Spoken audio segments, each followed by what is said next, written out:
पुतली रत्न मंजरी की कथा। आखिर वह दिन आया जिस दिन का राजा भोज को बेसब्री से इंतजार था। प्रातः काल वे अपने नित्य कर्मों से निवृत्त होकर राजा दरबार में आए।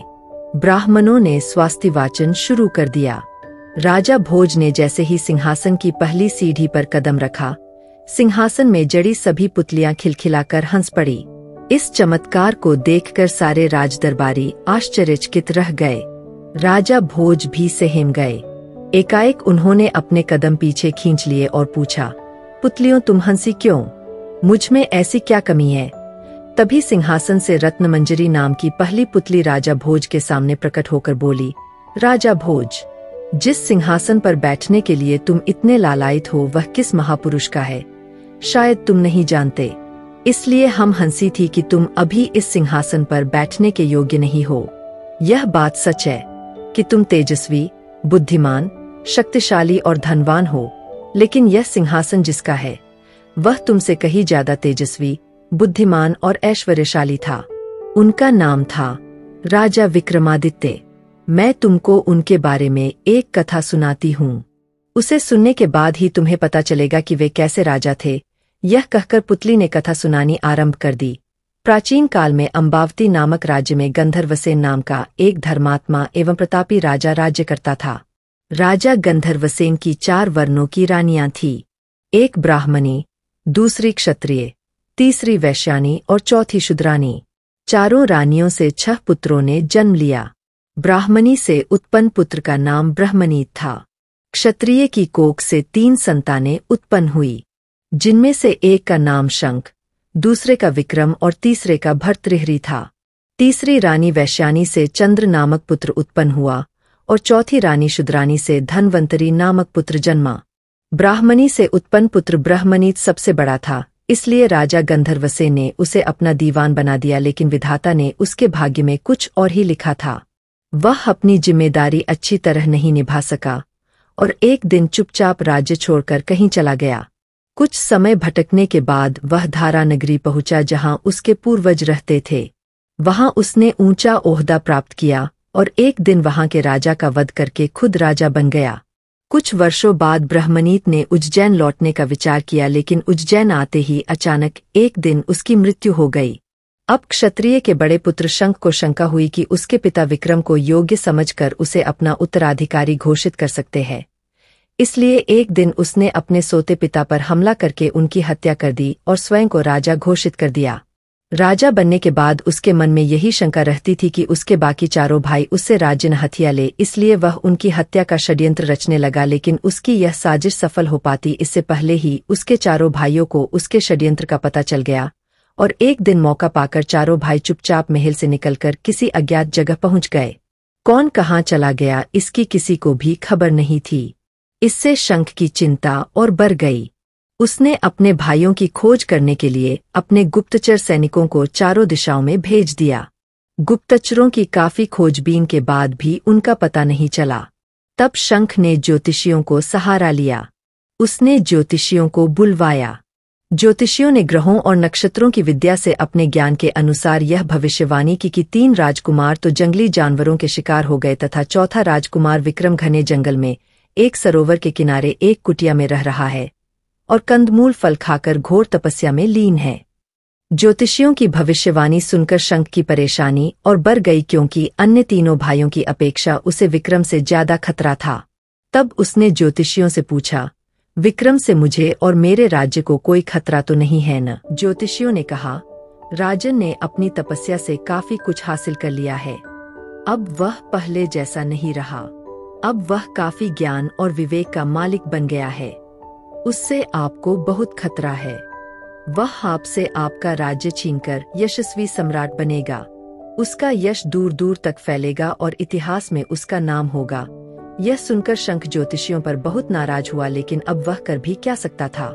उसकी परेशानी और बढ़ती गई। ज्योतिषियों के जाने के बाद उसने अपने समस्त दरबारियों को बुलाया और उनसे विचार विमर्श कर विक्रम की हत्या की योजना बनाई। उसने अपने गुप्तचरों को विक्रम की खोज के लिए भेजा। काफी खोजबीन करने के बाद आखिर गुप्तचरों को विक्रम का पता मिल गया। गुप्तचरों ने वापस आकर शंख को यह खबर सुनाई। यह सुनकर शंख बहुत प्रसन्न हुआ। उसने अपनी इस योजना में एक तांत्रिक को भी शामिल किया। उसने तांत्रिक से कहा, तुम विक्रम को भगवती काली की आराधना के लिए तैयार करना, वही मंदिर के पिछवाड़े छिप जाऊंगा। जैसे ही विक्रम भगवती काली की आराधना के लिए अपना सिर झुकाएगा तभी मैं अपनी तलवार से उसकी गर्दन काट दूंगा। यह योजना बनाकर शंख तांत्रिक को जंगल में सरोवर के किनारे विक्रम की कुटिया पर गया।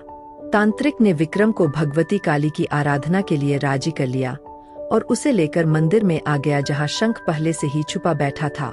तांत्रिक ने विक्रम को भगवती काली की प्रतिमा में आगे सिर झुकाने के लिए कहा। विक्रम को खतरे का आभास हो गया था। उसने तांत्रिक को अपना सिर झुकाकर सिर झुकाने की विधि दिखाने को कहा। जैसे ही तांत्रिक ने सिर झुकाया, विक्रम चालाकी से अपने स्थान से हट गया। मंदिर के पिछवाड़े छिपे शंख ने आकर झट से तलवार निकाली और तांत्रिक को विक्रम समझकर उसकी गर्दन काट दी। तभी मौका पाकर विक्रम ने शंख के हाथ से उसकी तलवार खींच ली और एक ही झटके में शंख की गर्दन धड़ से अलग कर दी। इस तरह विक्रम ने माता पिता की हत्या का प्रतिशोध लेकर अपना राज्य वापस ले लिया।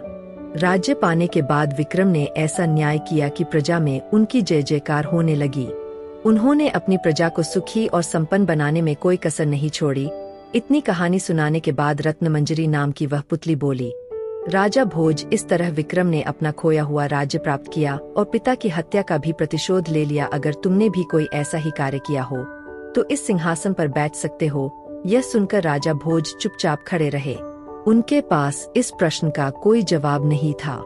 तब पुतली हंसती हुई बोली, और सुनो राजा भोज, राजा विक्रमादित्य के हाथ में यह सिंहासन कैसे आया और वे विक्रम से विक्रमादित्य कैसे बने, मैं यह सब तुम्हें बताती हूँ। सुनो, विक्रमादित्य को शिकार खेलने का बहुत शौक था। एक बार शिकार खेलने के लिए वे जंगल में गए। अचानक एक हिरण का पीछा करते करते वे जंगल में काफी दूर निकल गए, लेकिन हिरण उनके हाथ नहीं लगा। थक-हार कर वे एक पेड़ के नीचे बैठ गए और इधर उधर नजरें दौड़ाने लगे।